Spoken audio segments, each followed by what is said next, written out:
Hello and welcome everybody. We are back after a long absence for another Gamebug video, and it's me, Icecube, after much time. Who we got here? Zorbz has returned, the great, wonderful Zorbz, and we got a new friendly face with us. Who are you? Yeah, this is Ignis. I've written a couple of reviews. This is, I guess, the beautiful face. Yeah, man. I've heard your voice, never seen your face. Yeah. Hopefully never will again. I know, right? And we're back. Like, we're bigger and stronger than ever. And we thought, yeah, it's been a while, but hey, it's a great occasion. We've got the PS5 coming up and the Xbox. What are they naming it now? Series X. Series X, because they haven't used X enough. It's coming out at the end of this year, and we've got to do a little friendly montage to all the great games that we've just experienced of the current gen before it all kind of disappears forever. So what we're going to do is do our top 10 favourite games from the current generation. That includes PS4 and Xbox One only. Little disclaimer here, it's not what we think the general consensus is, it's kind of our personal favourite. So you can pick on that, you can have your own criteria, you can say yay or nay when you hear it. But we're going to do 3 videos, and I'm going to say my top 10 first, and then you're going to go, and you're going to go, and so I don't know which order this is going to come out in. Hopefully this one's first, because whatever's the best video, which will be mine. No. It'll be the best video because it will be the most entertaining if it was yours. And yeah, no Switch, because obviously there's no announcement of a new Switch Pro or anything like that. Correct. So until there's a new console, we can't include that. Exactly right, yes. So kind of personal favourites, Xbox and PS4 only. I know PC really, but PC's a different kettle of fish. So I'll get stuck into it. So I'm going to go 10 to 1, okay? So I'm going to read it out. This is my personal favourite. It took a lot of thought, a lot of criteria, because there's a lot of games, a lot of great games. Oh, and there's no remasters in here. It should be worth noting. Remakes, no remasters. Remakes are okay, no remasters, okay? So, number 10 for me. So worst to best, right? Yeah. Worst inverted commas. I mean, anything that makes the top 10 is bloody brilliant, because this is the entire generation.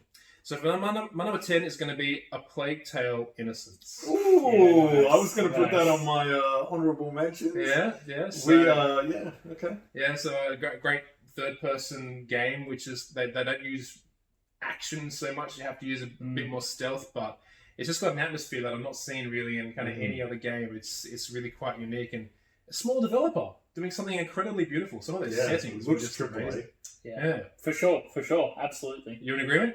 All right, definitely agree with that. Excellent. I don't get punched in the face. We'll say one of those real reasons to have Game Pass, because I saw it on that. Well, I think, did I see it first? Or did you see it first? I saw it first, yeah. Yeah, he saw it first. Me first, me. On Game Pass, downloaded, played it, loved it, and then I downloaded, played it, loved it. Then I got my cousin to download it, play it, love it. So. Good. Yeah, like the more word of mouth we do for this game, the better. It warrants it, because these developers, they don't have a huge amount of money. They can't afford billions of dollars to have their game revealed at an E3 press conference. So, look, if you're curious about it, give it a go and stick with it. And A Plague Tale 2 will just be all magpies.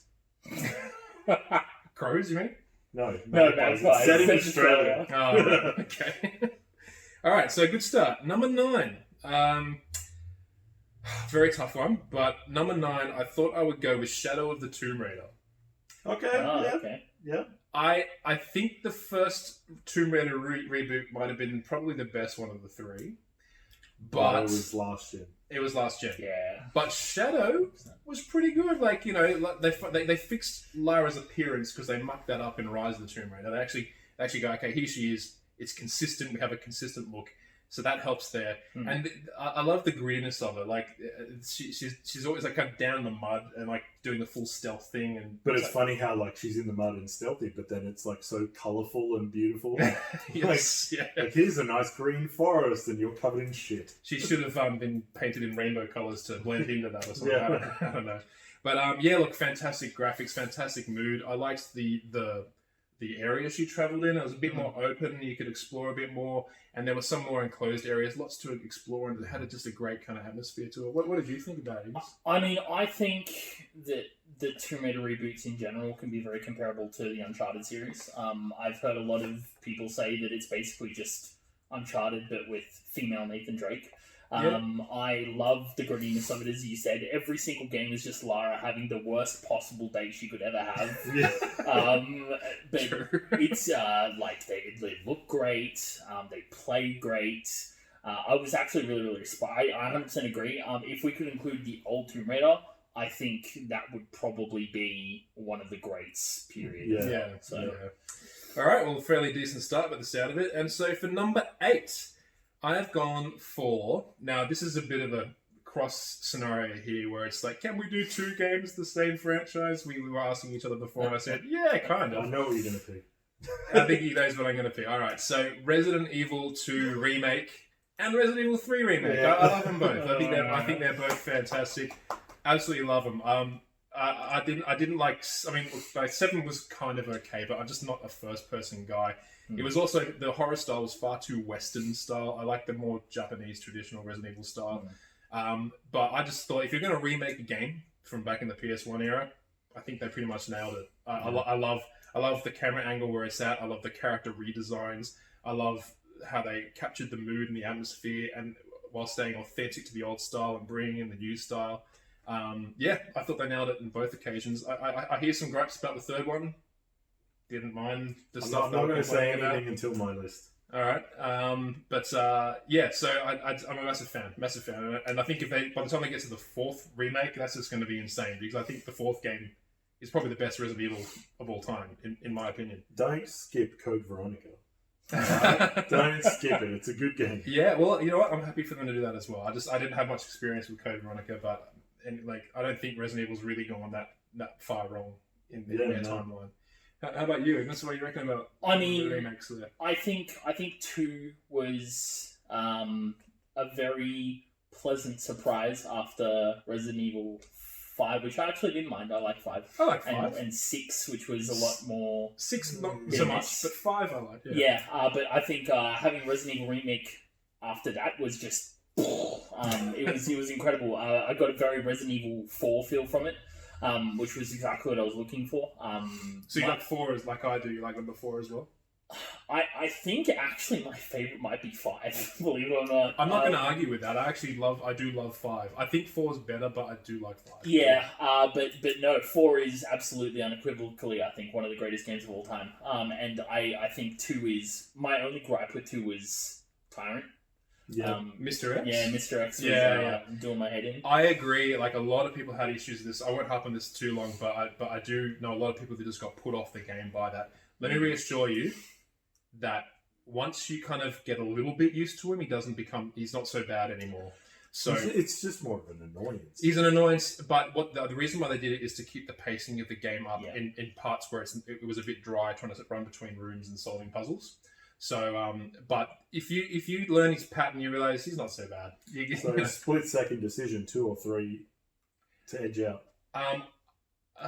Probably you'd be hard pressed not to say 2 in that situation because but 3 wasn't like there's a lot of discredit going to 3, and I think it was very unwarranted. 3 was pretty damn close to 2 in my opinion. I didn't think it was that short either. It was a little bit shorter. Who cares? Like it's actually if it ended at a good spot, I enjoyed every second of it. So anyway, been on that long enough. We shall move on. Good list so far. All right, awesome. Oh, well, this one's going to change everything. Because this one I loved to death, and I don't know, people who are honest with themselves also liked it, but I think a lot of people hated it for stupid reasons. Code Vein. Code Vein is number 7 on my list because I love Code Vein. Yeah. I just, where do I begin? It's like anime Dark Souls, but I actually think they did a damn good job. I was just hooked on every minute of it. I understand, they legitimately fused the anime with a whole Dark Souls vibe. They had the difficulty there, but they had this great character customization. They had these great universes, these great worlds. Yes, some stuff was stolen maybe from a certain other game out there, but I look at and you go back to the town. They got kind of cool music being played. It's a great fusion of 2 things that I love. And I played it all the way through. Yeah, it was pretty difficult, but it was also reasonably fair. What are your thoughts? Did you ever get around to playing it? I've never played it, so I'm not going to say anything. Such a pity. Well, what's your outside-in thoughts on that game? Couldn't care less. Not playing it? Yeah, no interest. Really? None at all? No, none at all. Okay. How about you? Can confirm he has no interest because when I was playing it, he walked in. He's like, "I don't care," and he walked out. Missing out. Yeah, I really liked Code Vein. I loved the atmosphere. I loved the combat. I liked that it differed enough from Souls and put enough of its, I guess, own personality into it. Yes, definitely. The thing that actually stopped it from getting onto my list, I guess, spoiler alert, is the reuse of environments, and I think the bosses in general were not quite... There were a couple in there that were really fantastic, but a lot of them were kind of just to me. But oh my god, that character creation system, I think, is possibly one of the greatest to come out in any game ever. It could very well be, It was absolutely brilliant. Nerds. So, we're nerds. We're all playing video games here. We're all nerds. Alright, so that's my number 7. Number 6. One that I wasn't expecting to be in a top 10 at the end of when it's all said and done. But really blew my mind because I was captivated all the way through it. Detroit Become Human. Oh, nice. I just got nothing but fond memories of that video game. I mean, Quantic Dream made it. They did Heavy Rain. They did Beyond Two Souls. I was a big advocate of Beyond Two Souls, but there were lapses in the story where it was a bit meh. This game was... it took the amazing visuals that they do, but the story effort was so much better. It was almost on par with like Telltale's storytelling style, and it was just the characters and the acting of the characters really drew you in, and the decisions you make really make a difference in the story path you go. You can have entirely different storylines depending on it's legitimate. You will not see entire scenes, massive scenes, if you choose certain things or fail certain actions. It's incredible. But here's the real question. What was your survival rate by the end of the tour? I actually did all right, actually. I got all 3 of my people survived. They escaped, and I actually did all right. My poor wife had to go afterwards, and I saw an entirely different game. It was an entirely different game, and the saddest endings I've ever seen in my life.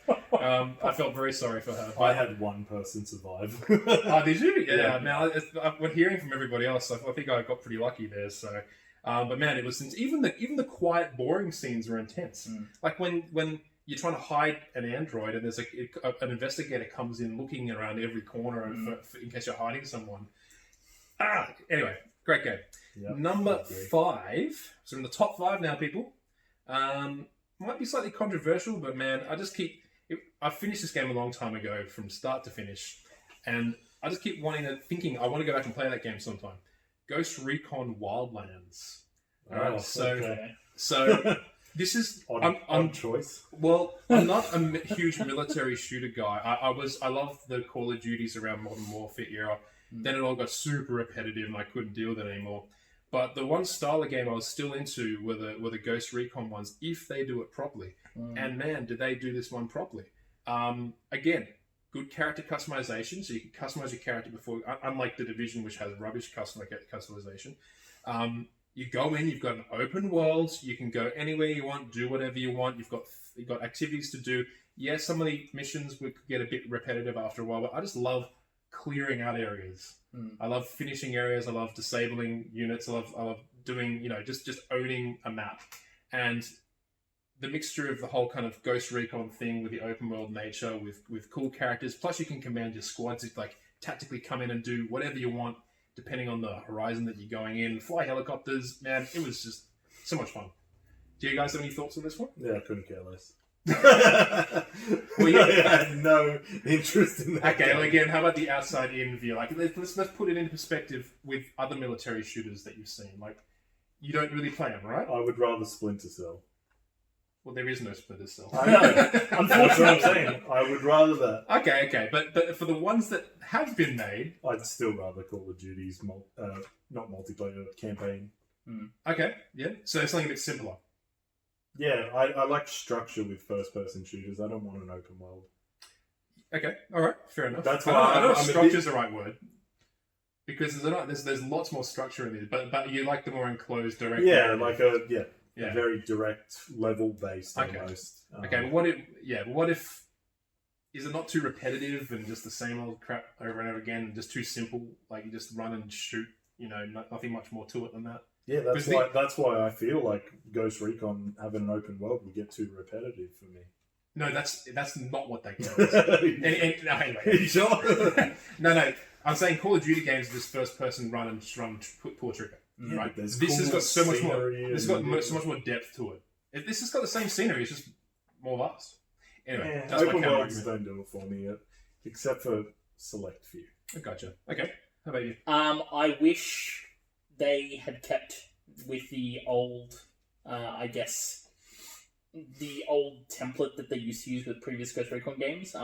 Future Soldier was one of my favorite games on previous generation. I love Future Soldier too. Yep. I do not like generally open world games, but I really feel like the open world nature doesn't fit Ghost Recon. To me, when I played it, it felt like it lost the soul of what Ghost Recon was, kind of in the same way that as much as I loved Blacklist, it didn't feel like a Splinter Cell game anymore. Yeah. Okay. No, I get that. I get that. Yeah. I mean, I've actually got a bit of a soft spot for most of the Ghost Recon games that come up to this point. Except for like, was Breakpoint that new one a Ghost Recon game? Yeah. Oh god, that was not appalling. good. That was appalling. I don't associate with Wildlands with Breakpoint because they are two entirely different things. Wildlands One's is amazing, great. one is terrible. Okay, moving to number 4. Okay. So this one was way better than I was expecting, and it took me watching the trailers to kind of get an inkling, and when I played it, I was hooked. Neo 2. Yeah. Neo 2, man. So just ringing some bells on this side of the fence. Not so many bells on this side of the fence. Oh, because I didn't play it, but it's one of those games where I would enjoy it, but I just wouldn't have the patience to invest in it. Gotcha. So I just watched him play 90% of it. Okay, fair enough. Yeah. Well, And I enjoyed watching it as well. Okay, all right. Well, like Neo 2, I mean, Neo 1 didn't quite do it for me. I mean, it was all right. There were just a few issues with it. I wasn't... It was weird playing as, like, Geralt in a just for a feudal Japan kind of fictional setting. But here, again, it's a situation with amazing character customization. Yes. Fuse it with some Dark Souls action with refined Neo gameplay from the first game. More exciting worlds. An extensive gameplay, man. Like just a number of things you can use to enhance your character. People are just obsessed with this game. You should see the community. They're just like obscenely good video game players. It's insanely hard though. I'd say it's harder than Dark Souls. It is, but I think it's way easier than the first one. The first one was, oh man, I bashed my head against that game for so long trying to get through it. Neo 2, maybe this is just because I played so many Souls games, but Neo 2 felt much more fair than first Neo. It needed that, but you also still need the patience because 100%. a lot. I think most gamers that encounter Neo 2 would probably throw the controller in the first mission. It hits you hard from the start, but the reason why it does it is to prepare you for what's ahead. But regardless, amazing, really addictive game, super addictive game. So now we're in the top 3, peeps. Top 3. Woo! You guys might laugh at this one because we're hinting at it a little bit early before the show started. It better not be Death Stranding. It's not Death Stranding. Thank God. And it might surprise you hearing it from me because I don't know if you know that I like this, but Ace Combat 7 Skies. Oh, wow! Yeah, I know you love that It's game. an amazing game, and I've been it is. swearing by it forever. Yeah. And they were laughing. I was laughing at it myself because these two are talking about it for various reasons. Yeah. But it was me that was quietly going, tick, I will put that game in my list, and I will put it up there high. I think it's the game of the year, and that high on the game of the generation. I'm not even a big flying fan, you know. But man, I just when I heard this game was coming out, I saw the previews. I go, man, this looks pretty damn good. And I actually bought the Thrustmaster stick, so you got the accelerator throttle and then I turn the lights off. He's got. Yeah, I've got it too. Oh, do you? And I turn the lights off and I put it on the OLED TV, and the sky scenery is just one of the most beautiful aesthetic What's things the you've ever VR? You seen. play it in VR? I know I too? didn't have the VR. I know, but that's without the VR. But also, it's the atmosphere and the mood. It just feels so real. And even the little in between cutscenes gives it the personality it needs because a lot of these fight scenes are so dry and barren and dull. But these cutscenes, man, they bring you into a story. Yeah. They make you feel. They get you invested in what's going on. And man. Any thoughts on that one? I tried to play it on Game Pass on the Xbox One X and it just crashes. crashes the console. I don't know what every happened time. to his one. It's only on like the second mission. Every time it crashes, same spot. Must be frustrating. Maybe it's an update they mucked up. I need to play it on the PS4 because obviously it just doesn't like the X. I looked it up too, and it's a known issue on the X. Not on the normal Xbox One, just particularly that. Yeah. It must be like they've upped the frame rate. I mean, not the resolution too much, and it kills Hopefully it. they'll just patch it or something. And I don't fix think it. they will. It's been so long. Oh, they're still doing like new planes and stuff. So I'm sure they're focused on fixing that. So fingers crossed they'll do that. How about you? I loved Ace Combat 7. I love Ace Combat in general. Ace Combat 7 looks so good. It feels so good to fly. The thing, most underrated thing, flying through clouds. And like the condensation getting on like the cockpit. Yes, window. I forgot about that. Oh, yes. it is so cool. I just wish, why is co-op missing from this? Why is there no co-op in this? Like there was in all the other ones. That would be really sick. That would be really good. There's no longevity. That was the thing that I hated the most about Ace Combat Horizons, right? Like I loved it, but it just didn't give me enough to go back and keep playing it. I'm like, well, you know what's the most frustrating thing about the game is that nobody's playing it. yeah, Everyone 100%. who would have their mind blown by it needs to give it a go. Oh yeah, Like, it's honestly, incredible. it's just like this kind of. They just assume, oh, it's another Ace Combat. It's just going to be another flight game. It's probably fine, but whatever. I'm not going to try it. Try it. It's good. It's excellent. It's like next level. So we're in the top 2, and so I'll jump on to number 2. You've probably got the gist, the kind of games I'm into by this point. So when I say number 2 is Dark Souls 3, it's not going to be too much of a surprise. I've said Code Red, I said Neo 2, Dark Souls 3. I'm surprised it's not your number 1. It's not my number 1, the which number one means is that, I there's think. something above this one, but we'll stick with Dark Souls 3 for now because, I mean, massive Dark Souls fan. Dark Souls 3 comes out, I think they're equally good. Demon Souls, Dark Souls 2, and Dark Souls 3. Some people have orders, not me. I think they've all got their charm. They've all got their beauty and their charm. But yeah, I was super obsessed with this. I got ridiculous numbers of souls. I was ahead of the curve with many other people. I was waiting in front of the doorway of the toughest boss and putting my little sign down so people that needed help could just call me in. And they'd want to call in 4 people, and I'd just keep going, no, and doing hand signals, just come. Yeah. And then I would just kind of single-handedly take them on because I played it that many times. And then I just like bow at the end of it, and then just show off in front of them, and they just stand back. As long as they don't die, we're good. But anyway, that was just me showing off. It was overall an amazing game. Just the Dark Souls atmosphere just cannot be beaten. It's just, or maybe by Silent Hill series, but in terms of what it does and what it offers with gameplay and atmosphere and mood, it's just, why can't we have more people with this kind of imagination making video games? Yeah. So any thoughts on that, Zorbz? If it had an easy mode, I'd be happy with it. It's one of those games, again, like Neo, like I don't have the patience, but I enjoy the feeling of it. I enjoy the music, the atmosphere. I enjoy watching it. You would really, because you're into your kind of, you do your dark and your horror stuff. Yeah. I mean, like this is just... But that's what I mean. there. You can tell something's an amazing game without having to be good at it or want to play it, because I can watch it and get just as much enjoyment because it has everything else that...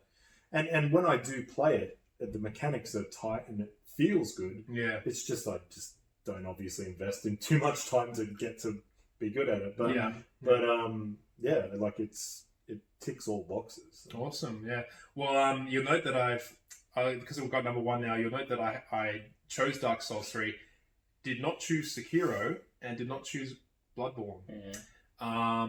Now, that's no disrespect for I played Bloodborne and prefer Dark Souls 3, and Sekiro, weirdly, I've not gotten around to even playing it, so I couldn't include that one here, which means the number 1 game, I don't even need to look at this one, I'm going to open it anyways if I'm announcing like an Oscars winner, is Nier Automata. Oh, wow. I love this game. I think it's the greatest thing to ever hit. Yeah, it's no surprise from you. I think I've said it to you before. I didn't think you liked it more than Dark Souls, though. I think I do like it more than Dark Souls 3. Maybe not more than the trilogy as a set, but I think I label this game the game of the generation. I just think it's so unique, so powerful. We're talking about atmosphere and stuff before. this game just absolutely kills it. Did you ever finish it, Zorbz? I finished it once. Did you finish the 3 No. endings? Okay, yeah. I gave up. know- I was like, this is too repetitive to go through again. It's and not again. repetitive. Like every mission area is entirely different from the next. Like you got roller coasters, you got flying scenes, you got platform, you got third person action. Yeah, You've got, the you've gameplay got dynamic styles God are of War style battles. You got like all sorts of stuff, and then you got like probably the most amazing soundtrack in a video game I've ever heard. Visuals are pretty lackluster though. You can't say they're amazing. Look, I don't put a huge amount of volume into visuals because to me that's a budget thing. Yeah. You know, you just throw money at something, and the more money you put in, the better your visuals look. Yeah. I'm looking for the creativity. I'm looking for the story. I I'm like the looking for varied gameplay style. Exactly. For sure. Yeah. I mean, you said to me when you played it, you did like. The I action. finished the first run through. And when you play the second run through as a separate character, and you play the scenes that he disappeared in from the first one. And then the third playthrough, you play through a third character, and it just blows the entire world up and gives you something you don't expect. So it's just you can tell the developers organizing this game methodically and making sure that every time you do a section, it catches you off guard with something else that you're not expecting. It's just a masterpiece. So that's why it's my number one game. What does this guy think of it? Probably. Absolutely the best soundtrack of this generation. One of the best soundtracks of all time. Nier Automata is a phenomenal game. How much did you play of it? I Much? I did 1.5 playthroughs. I was going to do all of the endings. Isn't there what still a good effort. Like 25 odd endings? Like all of them. There's one for each letter of the alphabet, so 26. Yeah. But like 23 of them are kind of joke endings, like where you kind of finish early. There's three. I think there's 3 main endings that you can go for. Or 5. I love the setting. I love the idea. I love the story. I love everything about. Like that game was so fantastic. So yeah, I don't know what the hell you're going on. I finished it. I enjoyed it. It's not like up there for me as the best. I'm still overall I'm quite blown away. To be honest with you, I thought I'd have much more criticism with my list. So I'm kind of happy that there's been. There's been some mixed things, but overall pretty good consensus, I think. Is there, if that's any feedback for an overall consensus, like, if you're talking all things considered? No, it's good. There's enough variety on there too. Yeah. That's the key. Like, if it was just the same style of game for every game, it'd be a bit like, you had stuff like Detroit, then you had Nier, Dark Souls. There, a flying game. Yeah, a flying game. Yeah. An open world game. So a bit of everything. Okay. Very, very solid list. I think very surprising. I was not expecting a lot of that stuff to be on there, but no, good. Yeah, well, it's good. We're getting to know each other's lists, so I'm very keen to hear his in the next video. I think it's going to be great. In the meantime, people watching this may absolutely hate my list, so get typing in the comments section and just let me know what you disagree with and how horrible my taste in games is. I don't care. I just like the banter. Thanks for joining us. Any other comments before we head off? We sign off now. Stay tuned for my list. Was that honourable mention? Honourable mentions! Honourable mentions! Really good. Thank God we bring the new guy in to tell us how to do this, because we're zipping through these. No long discussions of these ones. We're like the old guys that got fired from our old job, and we need the young blood to come and tell us how to do these. 5 honourable mentions were allowed, and I'm just going to whip them out. Not going to go too much into detail, okay? Just say yay or nay. All right, yeah, I like that. Okay, yay or nay. Hellblade: Senua's Sacrifice. Yay. Okay. That's not a yay or nay. it's a okay. Okay, alright, he's a mid-tier. Yay, nay, okay. I think yay. Yeah, alright, okay. Gravity Rush 2. Yes. Nay. Okay. Yes. I got a yes. I'm happy you got one. Mortal Kombat X. Why not 11? Because 11 sucks. They ruined all the characters. What? In Mortal Kombat X. No, it was. better. Dude. Okay, we've got a discussion. Okay, State of Decay 2. No. Yeah, actually, I did like State of Decay. That's good, yeah. I can't go into it. Not enough time. And Assassin's Creed Odyssey. Ooh!